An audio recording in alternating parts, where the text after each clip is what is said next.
Meu nome é Sandra Silveira, eu sou engenheira agrônoma, trabalho na GEGAM, a Gerência de Gestão Ambiental da Sanepar, em projetos e serviços ambientais para a empresa.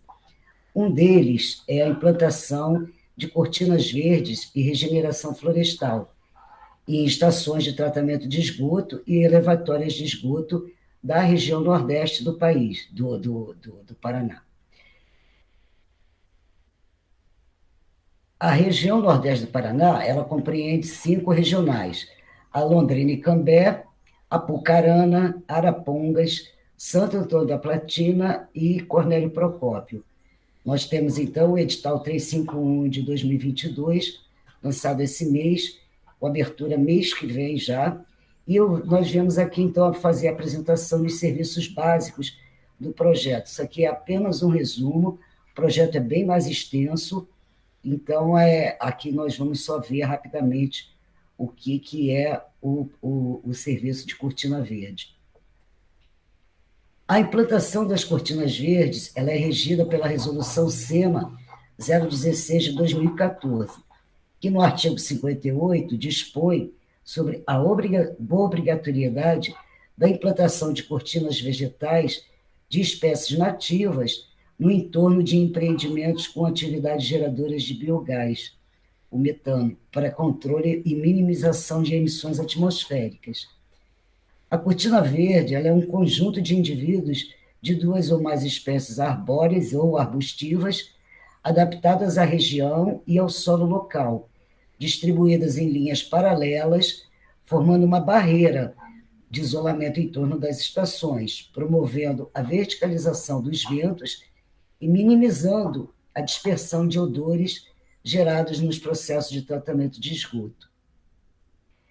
Aqui um exemplo de como é distribuída os 3 estratos de cortina verde. Eles vêm de fora para dentro, da cerca para dentro da estação. Então, o primeiro extrato, que é o da cerca, é composto com árvores pequenas, o segundo extrato médio, com árvores de tamanho médio, e o terceiro extrato, que é o mais interno, composto de árvores maiores, as maiores árvores, promovendo, tentando aqui a verticalização dos ventos e o impedimento do vento horizontal incomodando a população do entorno. Além do aspecto de minimização de odor, a cortina verde também deve ser implantada com objetivo ambiental, estético e de segurança, promovendo o isolamento visual e físico da estação, oferecendo alimento à fauna local, enriquecendo o bioma com espécies típicas e oferecendo ar puro ao local. Já os projetos de regeneração florestal, o objetivo deles é pagar condicionantes ambientais para implantação de obras do sistema de esgoto e atendimento também emergencial em locais de vulnerabilidade ambiental. A gente vamos mostrar a seguir os locais de implantação. São 36 estações de tratamento distribuídos no nordeste do Paraná, então, né? Então, aqui na região industrial de Londrina, nós vamos ter 2 estações em Londrina, uma em Cambé, uma em Itamarana. Então, aqui eu trago a de Cambé, a ET Caçadores, aqui ao lado direito, a estação. Nós estamos trabalhando nesse retângulo aqui, ó, de 40 mil metros quadrados, onde ele já está parcialmente reflorestado. Falta aqui um claro, nesse lado esquerdo, mais um aqui onde era uma passagem antiga, mas está bem adiantado já. Então, essa é a segunda fase desse projeto de Cambé. Aqui também, na regional de Londrina, a gente tem aqui em Itamarana, também é um projeto de segunda fase. A gente, vista aérea aqui, a gente já consegue ver as arvorezinhas crescendo. Então, também já temos iniciado esse trabalho e estamos já na segunda fase dele. Na regional de Apucarana, são 4 estações, em Faxinal, Marilândia do Sul, São João do Ivaí e a própria Apucarana. Aqui eu trago aqui em São João do Ivaí, olha o tamanho que já estão as árvores, né? Aqui o primeiro extrato da cerca, o segundo extrato, O terceiro extrato não dá para ver aqui, mas já está bem adiantadinho também. Então, são locais também já em segunda fase de implantação. Na regional de Arapongas, são 5 estações de esgoto e 4 elevatórias. Então, a gente vai ter trabalho 5 em Arapongas, são 4 elevatórias e 1 estação. Em Rolândia, são 3, e Florestópolis, mais 1. Que eu mostro em Florestópolis, que é uma ET bem grande, e também já dá para ver aqui, ó, vista aérea, já dá para ver o crescimento das árvores que foi feito na primeira fase. Aqui também uma foto da elevatória 3A estádio, onde que a gente vê a cacheta mole já bem desenvolvida. Então, também é um projeto de segunda fase, onde que a gente vai só repor as mortas. Elevatória geralmente tem uma área bem pequena, a gente tem que fazer 1 ou 2 estratos no máximo. Essa 3A estádio está com 2 estratos, e aqui no máximo a gente vai ter replantio e manutenção. Já Santo Antônio da Platina é uma das grandes concentrações no Nordeste. São 15 estações de tratamento de esgoto, todas grandes. Então, a gente tem Quatiguá, Carlópolis, Guapirama, Santo Antônio da Platina, Conselheiro Marique, Cambará, São Roque do Pinhal, em Joaquim Távora. Joaquim Távora, então, a gente tem 2 ITs. Salto do Itararé, Santana do Itararé, Tomazina, Venceslau Braz, também com 2 ITs, Siqueira Campos e Jacarezinho. Aqui eu mostro Siqueira Campos, já está bem desenvolvida também. Aqui mostra o terceiro extrato, aqui o primeiro se desenvolvendo, também é um projeto de segunda fase. Aí em Cornélio Procópio, a gente tem 4 estações, todas de primeira fase, não temos nenhuma começada em Cornélio. Então, temos em Uraí, Sapopema, Nova América da Colina e Figueira. Aqui mostrando uma foto aérea da Sapopema.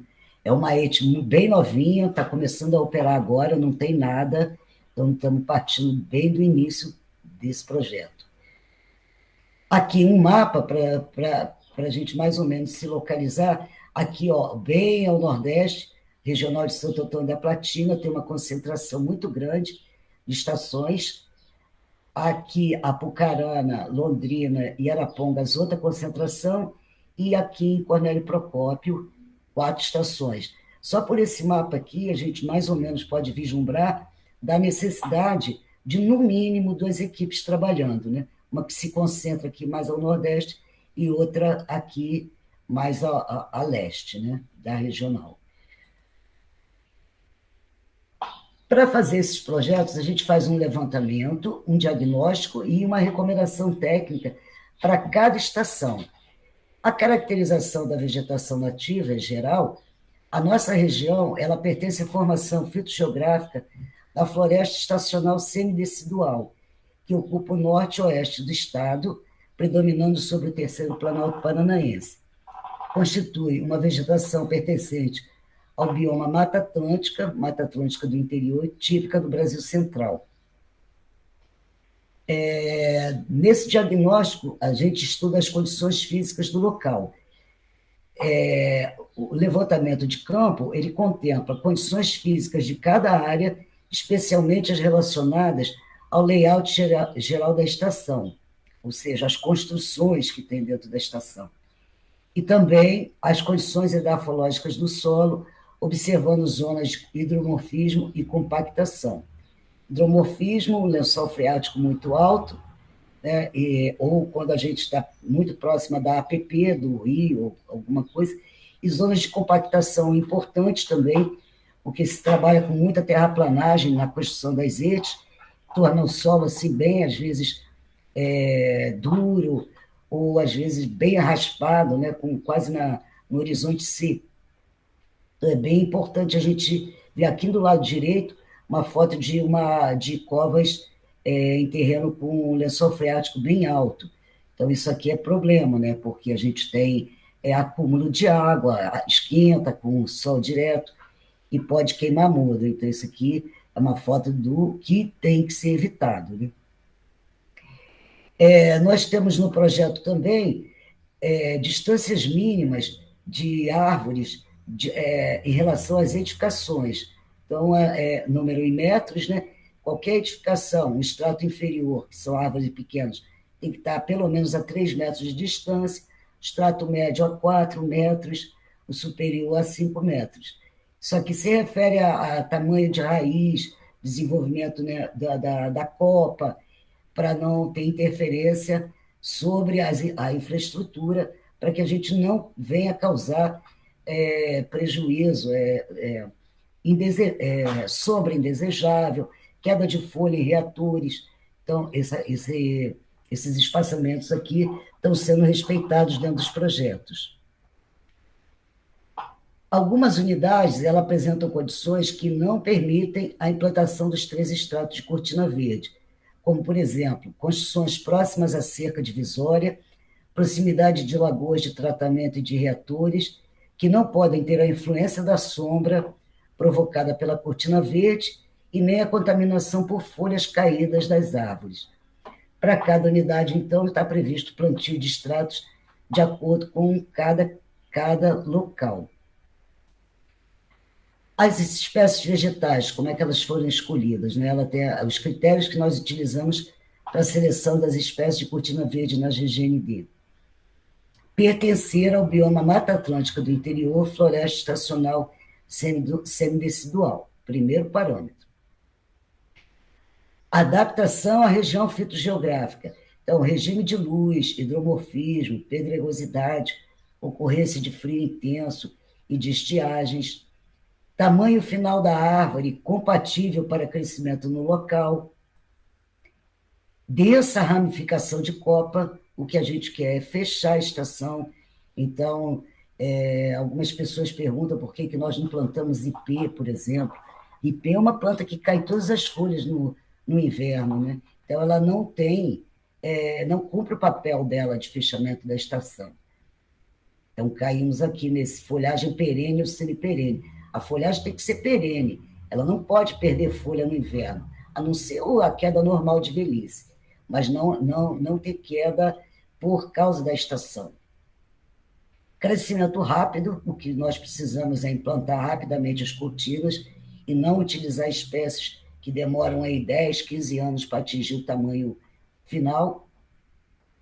Exigência baixa em fertilidade do solo, resistência ao ataque de pragas e doenças, especialmente formigas cortadeiras, que nós vamos aprofundar mais para frente. Não produzirem frutos atrativos às pessoas e produzirem frutos atrativos à fauna, dentro do possível. Então, aqui a gente tem 2 espécies que a gente está utilizando bastante no Nordeste, que é a aroeira vermelha, uma árvore pequena, muito usada no primeiro extrato, e a aroeira salsa, no segundo extrato, também está sendo muito utilizada praticamente em todas.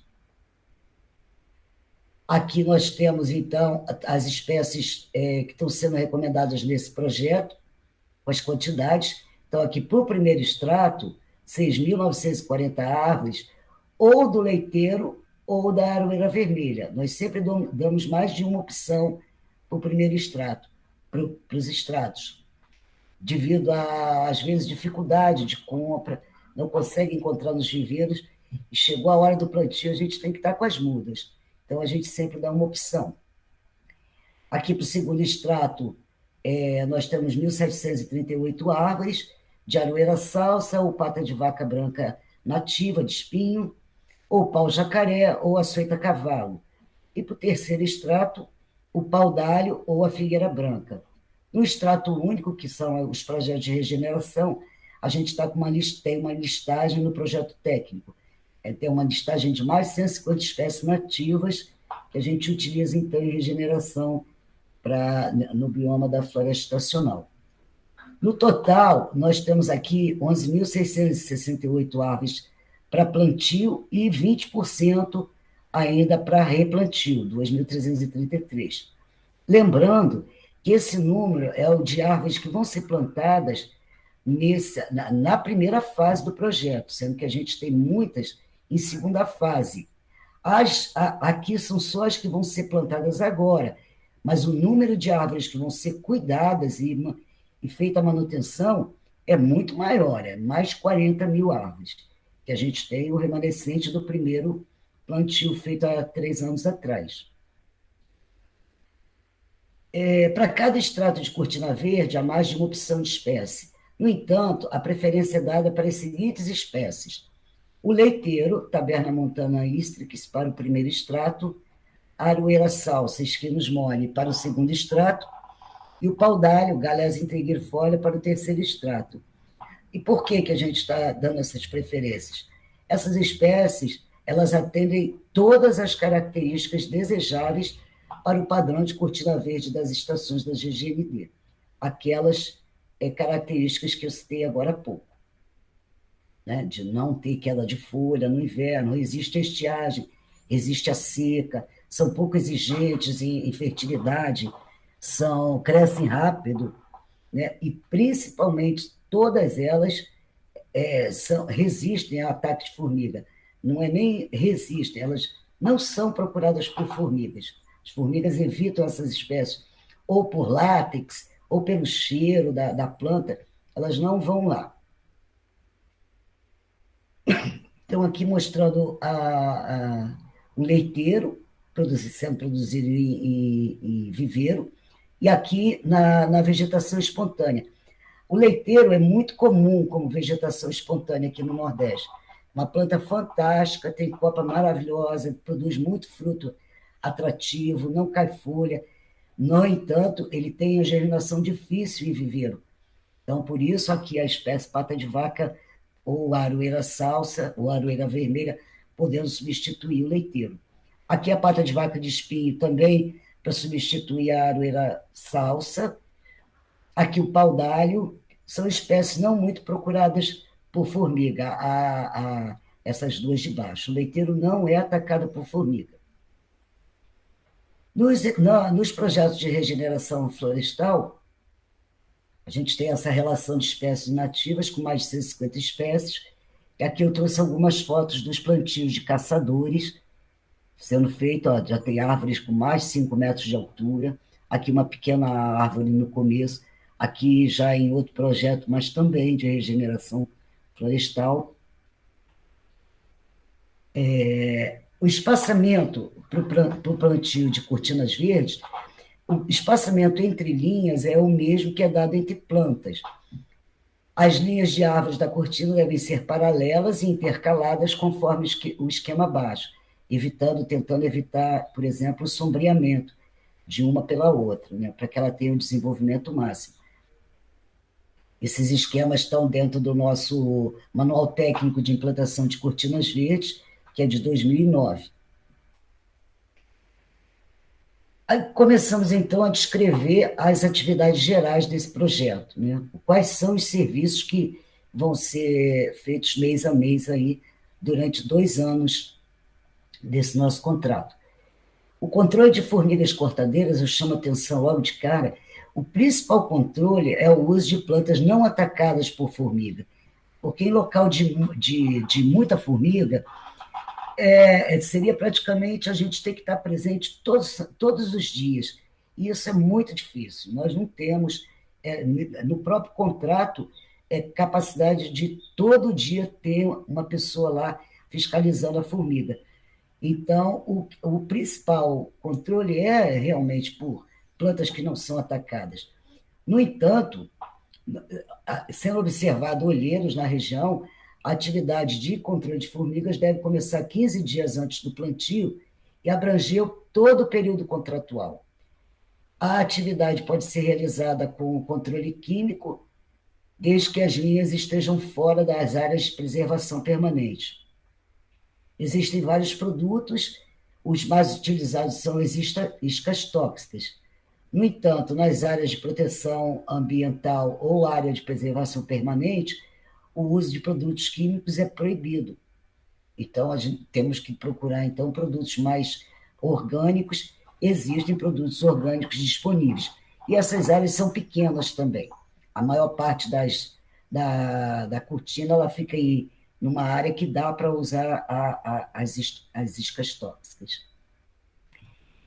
Aqui eu chamo a atenção também, por experiência nossa, né, que nós estamos proibindo matanças generalizadas, proibindo o uso de fumigadores, como começou a acontecer. Porque em cerca de 2.000 espécies conhecidas no Brasil, apenas 39 espécies são cortadeiras. E é muito comum o desconhecimento das equipes com relação às espécies. O pessoal sai atacando tudo, matando tudo. E fumigador é um veneno muito poderoso. Mata minhoca, mata os organismos, micro-organismos do solo. Então, nós não permitimos o uso de fumigador nas áreas. A roçagem. As áreas de roçagem, considerando as linhas de plantio, com as suas respectivas metragens, estão especificadas em cada projeto e cronograma quantitativo. É proibido o uso de herbicidas para controle do mato. As roçadas devem ser feitas no preparo da área e a cada 2 meses durante todo o período contratual. O serviço requer cuidados especiais para não danificar o caule de mudas, até mesmo as nativas espontâneas, provocando então anelamento. Plantas mortas por anelamento devem ser repostas pelo fornecedor sem custo para a Sanepar. Eu vou mostrar aqui o que acontece aqui. Então, aqui é a roçada no início, né, faz-se uma roçada geral na área, aqui o uso do equipamento, a roçadeira postal, aqui outra roçadeira, e aqui eu mostrando o anelamento. É muito comum a gente ver isso aqui. Você começa a ver uma planta murchando, morrendo, sem motivo, procura lá e você vê um anel provocado pela roçadeira no caule das árvores. E a maioria dos operadores, quando nós vamos conversar com eles, eles acham que a planta regenera, né? E não regenera. Esse anel aqui impede a passagem da seiva e a planta vai morrendo lentamente, até uma tortura vegetal. Então, esse tipo de erro no trabalho, os operadores têm que ser orientados para não produzirem. Roçada seletiva é o tipo de roçada onde a gente preserva as mudas nativas espontâneas. Se a gente chega num local de regeneração onde já tem uma mata próxima, normalmente a gente já tem muita muda de espécie nativa se desenvolvendo. Então, não é só aquelas que a gente vai plantar, tem também a vegetação nativa local que a gente quer preservar. Então, esse trabalho de roçada seletiva, ele precisa de treinamento, o operador tem que estar sabendo o que ele pode cortar, o que não. Às vezes não é fácil, porque o mato está muito alto, a mudinha está pequena, ele tem que ir com cuidado e vagaroso. Mas está orçado como nós vamos cobrar. O corte de árvores exóticas invasoras, ele é regido pela portaria do IAP número 59 de 2015. As espécies exóticas invasoras encontradas em imóveis públicos devem ser obrigatoriamente erradicadas ou controladas para evitar a contaminação biológica. Árvores consideradas exóticas invasoras devem ser erradicadas e o serviço consta na planilha com os cronogramas. Porém, se essas árvores estiverem dentro da APP, a erradicação ela é condicionada a um projeto, a liberação pelo Instituto de Água e Terra. Qualquer vegetação dentro de área de APP, nós temos que submeter ao IAT. Aqui, essa foto aqui, um exemplo de corte dessa espécie leucena, numa área de regeneração florestal. Aqui alguns exemplos de exóticas invasoras muito comuns aqui no Nordeste. A leucena, que é um problema sério no Paraná. O amarelinho aqui embaixo está se tornando também outro problema grave. Ele dá muita semente, invade as vegetações nativas. Aqui a Santa Bárbara não tem um potencial tão grande de invasão, mas também é uma invasora exótica. O pinus, que é plantio comercial, mas fugiu do controle do plantio também, ela acaba contaminando bastante as áreas de vegetação nativa. Um quarto item, abertura de covas e adubação de base. A adubação de cova e adubação de base, essa atividade consiste em capina, retirada do material existente, abertura das covas e adubação de base. Isso por que eu estou falando? Porque é um serviço, é pago como tal, essas 4 atividades, como abertura de cova e adubação de base. As covas devem ter as seguintes dimensões: 30 centímetros de diâmetro por 50 de profundidade, conforme o esquema a seguir. Então, é feita a cova, aberta a cova, faz a mistura aqui da adubação de base, coloca no fundo da cova, assenta a mudinha e volta com o restante da terra para preencher a cova. Aqui alguns exemplos: as covas devem ser abertas 30 dias antes da realização do plantio para receber o calcário e o adubo orgânico. Logo abaixo a gente mostra a tabela 5, com a quantidade total de calcário e adubo orgânico para adubação de base nesse projeto. E algumas fotos de como se faz aqui, então, a abertura de covas, ou manualmente, assim, com o equipamento, ou até acoplado aqui num trator, quando a área é muito grande. No começo a gente mede, né, a diâmetro, profundidade das covas, aqui novamente o equipamento, aqui já está mais quadradinho, porque esse equipamento aqui ele costuma espelhar muito, a terra fica muito dura, compacta, então a gente vem aqui com a cavadeira e procura fazer então ela mais ou menos quadrada. Isso favorece bastante o desenvolvimento da muda. Aqui a tabela, então, com a quantidade. Para aquelas 11.668 mudas, nós então vamos ter 2.917 quilos de calcário, 11.000 quilos de adubo orgânico, sendo 1 por cova, 250 gramas por cova. Está aqui mostrando, ó, se joga o calcário com o adubo orgânico, aqui a carretinha levando em áreas grandes, se colocando aqui, até a terra é misturada, então, volta para a cova, e aqui é necessário esperar os 30 dias, para que haja, então, a reação, né, do calcário, do adubo orgânico, o tempo necessário para ele estar pronto para receber a muda. Já a adubação de plantio é na hora do plantio, né? A cova é novamente aberta para receber o formulado NPK e o fosfato natural, e também a muda. A tabela 6 apresenta a quantidade total do fosfato natural e o NPK necessários nesse projeto. Então, para as 11.668 covas, nós vamos usar 1.167 quilos de fosfato, 1.650 quilos de formulado 414-8. E a adubação de cobertura, daí já é espaçada, e não é necessário abrir cova, é feito superficial. Ela é, então, realizada aos 6 e aos 12 meses após o plantio.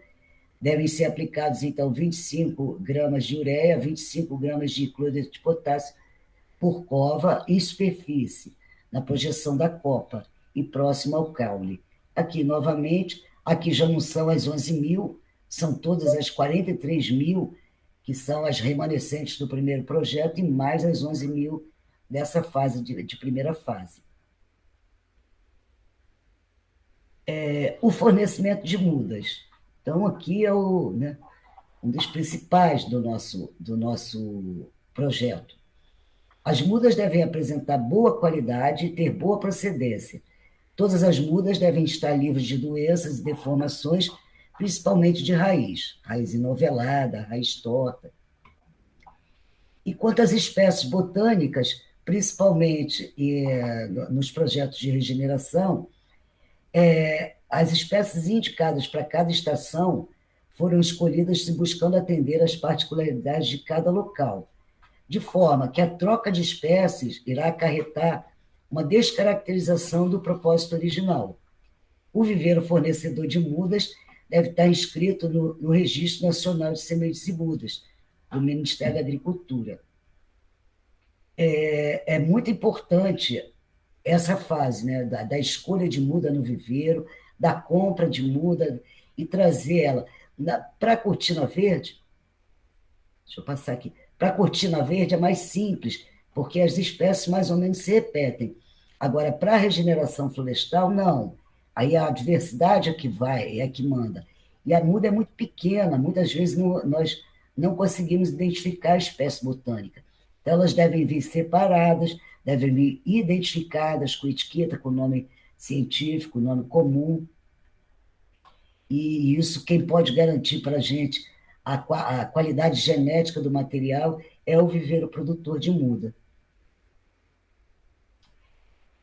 O plantio de muda, no plantio de muda, então deve-se tomar todas as medidas necessárias para garantir o bom desenvolvimento.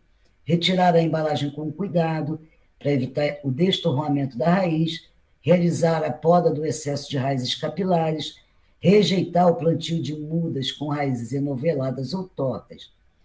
A muda deve ser colocada com cuidado na cova e completada com terra. E logo após o plantio, irrigar abundantemente para acomodar o solo no interior da cova, diminuindo o estresse ocasionado pelo transplante. Uma cobertura morta composta de restos vegetais deve ser colocada, depositada sobre o solo, ao redor da muda, evitando então a exposição direta ao sol e à chuva. Essa irrigação é fundamental para o bom desenvolvimento da muda. Aqui eu mostrando aqui uma foto, plantou, tem que irrigar.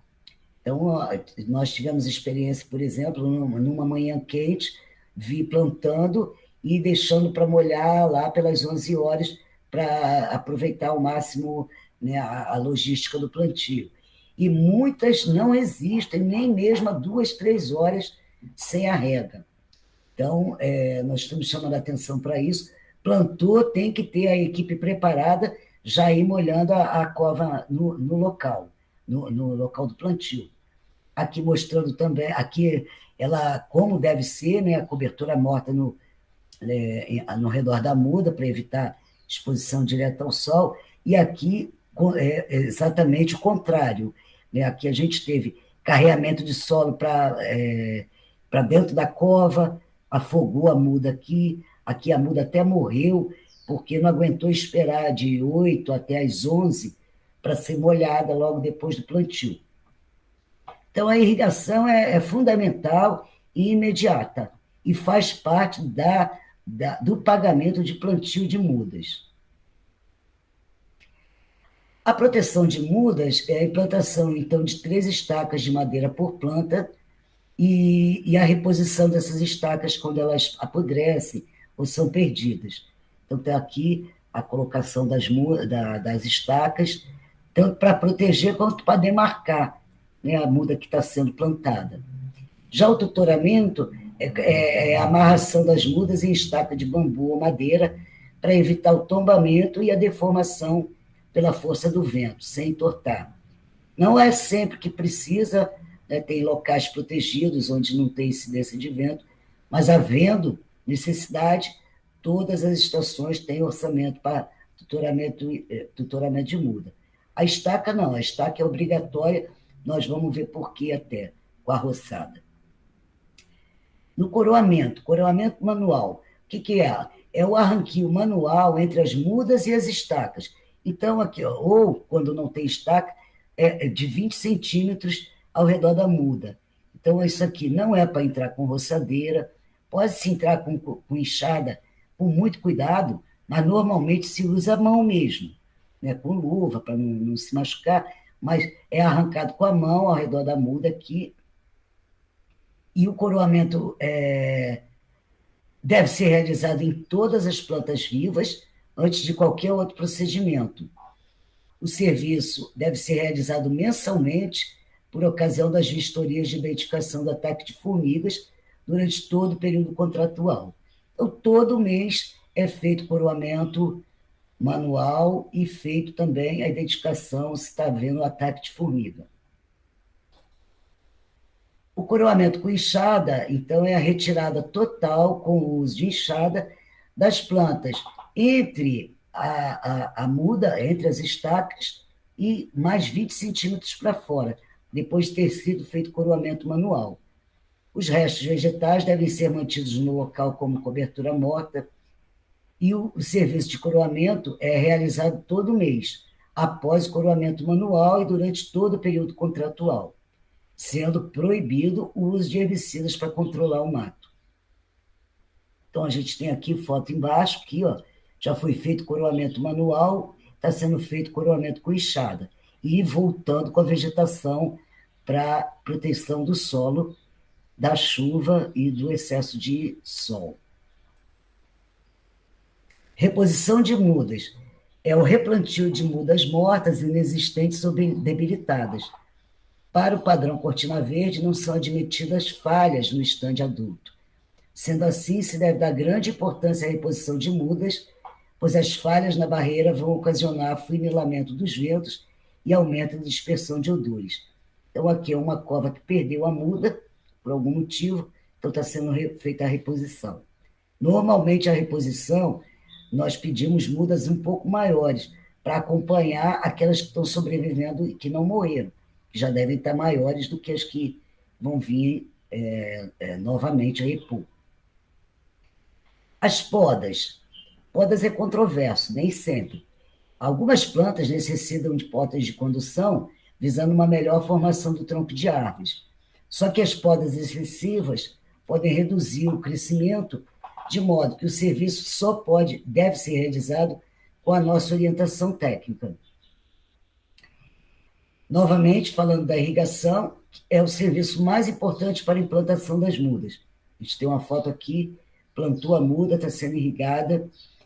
A irrigação deve ser realizada manualmente, fornecendo cerca de 4 litros de água por planta, sendo 4 irrigações no mês que for realizado o plantio, exceto a irrigação de plantio, que já está sendo paga no plantio, e mais 2 irrigações nos 4 meses subsequentes.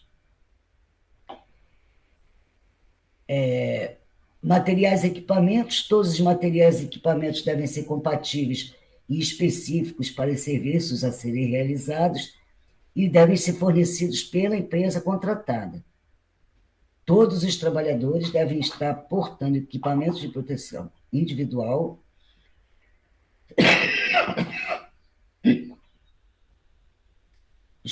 e os EPCs, o equipamento de proteção coletiva. Quais são esses equipamentos individuais?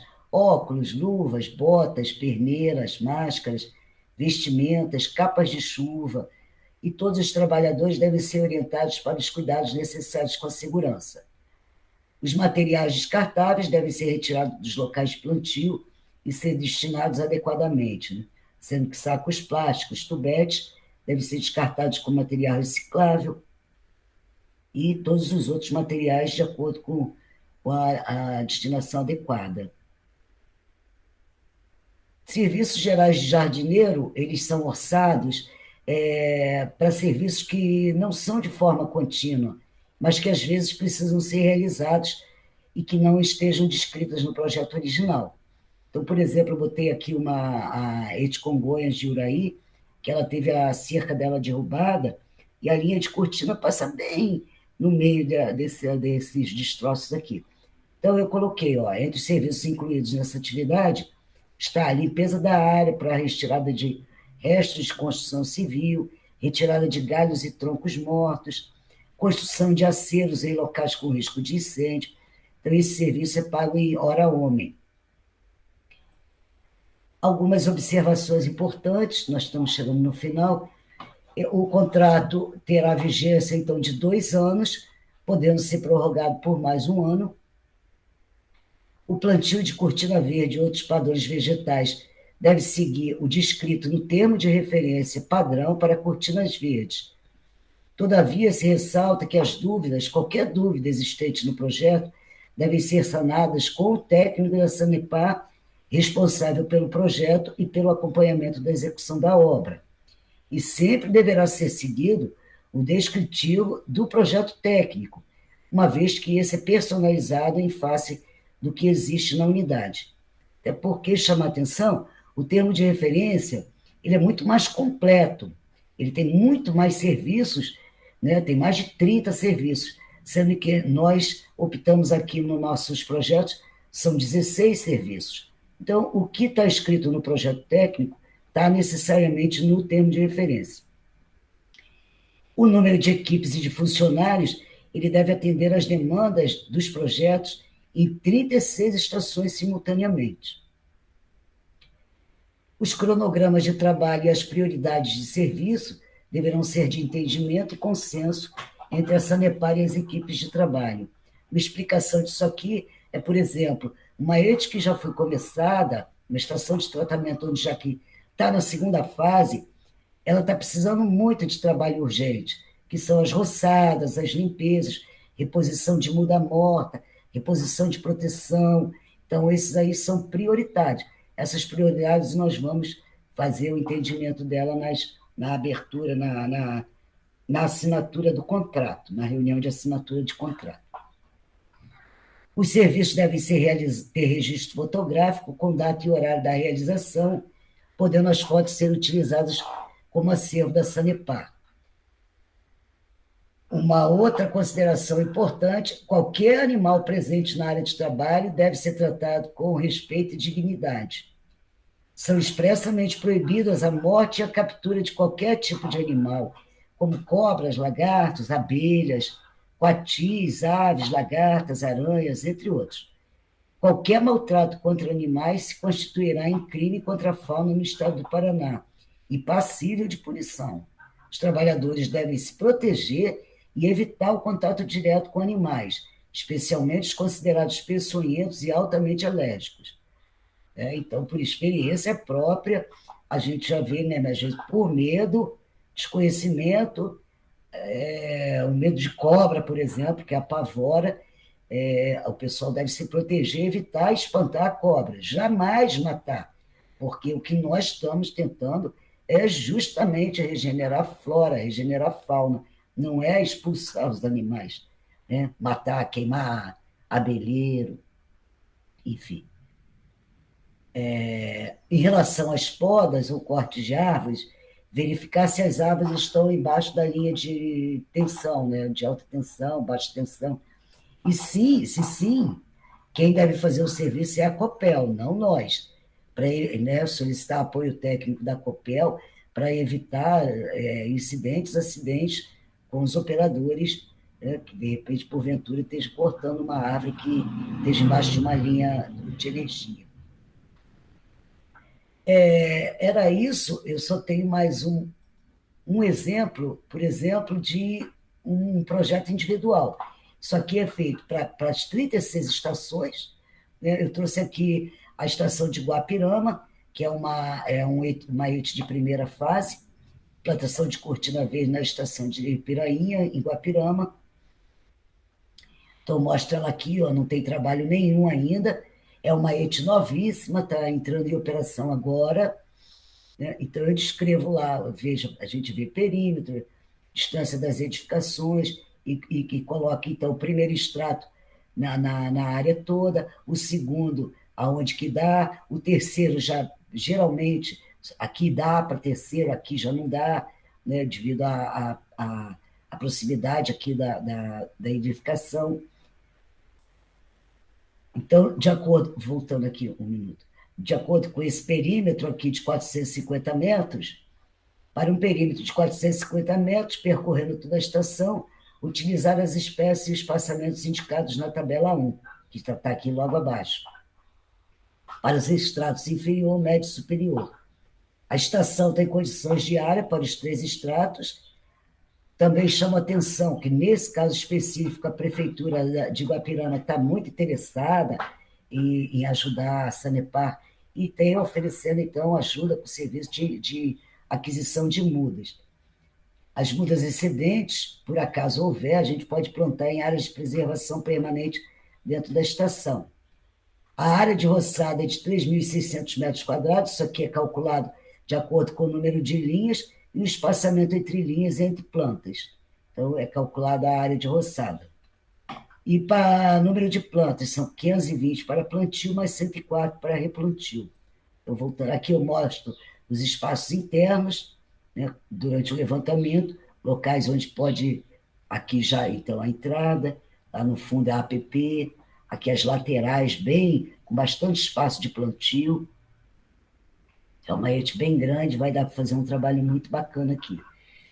E aqui extratos, espécies, espaçamento e quantidade muda. Então, para o primeiro extrato, a gente vai ter 1,5 m entre plantas, ou de aroeira vermelha ou de leiteiro, 4 metros entre plantas de aroeira salsa, pata de vaca ou pau jacaré, e mais 4 metros para pau d'alho e figueira branca no terceiro extrato. Número de mudas para cada extrato, total de mudas, número de mudas para reposição. A reposição é sempre no máximo de 20%, é a quantidade que a gente tem como padrão de mortalidade normal. A partir disso aqui, é sinal que algum maltrato cultural ocasionou uma mortalidade muito grande. Então, já não é obrigação da Sanepar repor, a não ser que seja uma geada, matou muita planta, aí a Sanepar repõe. Aí pode passar de 20%, que não é culpa da empreiteira, nem da própria Sanepar, né? Condições de tempo. E aqui também adubação em quantidades individuais de aplicação para aquelas 520 mudas, então o quanto que eu vou usar de calcário, de fosfato natural, adubo orgânico, 4,14,8, ureia e cloreto de potássio. É isso, então, pessoal, agradeço a atenção e espero que participem da nossa licitação